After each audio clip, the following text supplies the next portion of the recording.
Hello, everyone, and welcome to CCTV America. I'm Asiye Namdar. We've just heard from U.S. President Barack Obama address some key international issues from the White House. Among them, the crisis in Ukraine, the Islamic State threat to Syria and Iraq. CCTV's Jessica Stone joins us live from the White House. Jessica, let's begin with the situation in Ukraine. NATO released satellite images of what it says are Russian troops and tanks inside Ukraine. What was the president's interpretation of that information?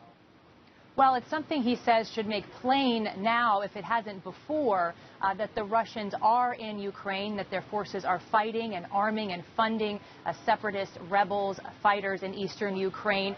He said that he spoke to German Chancellor Angela Merkel just before coming out and making those remarks to the media.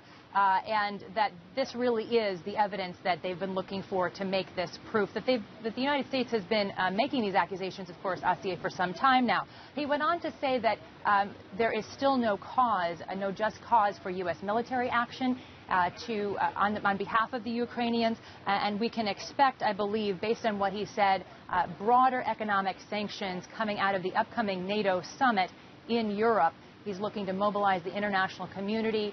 We heard him say that again today and refer to the fact that he's looking forward to this summit coming up. We will continue to support a moderate opposition inside of Syria, in part because we have to give people inside of Syria a choice other than ISIL or Assad. And I don't see any scenario in which Assad somehow is able to bring peace and stability to a region that is majority Sunni and has not so far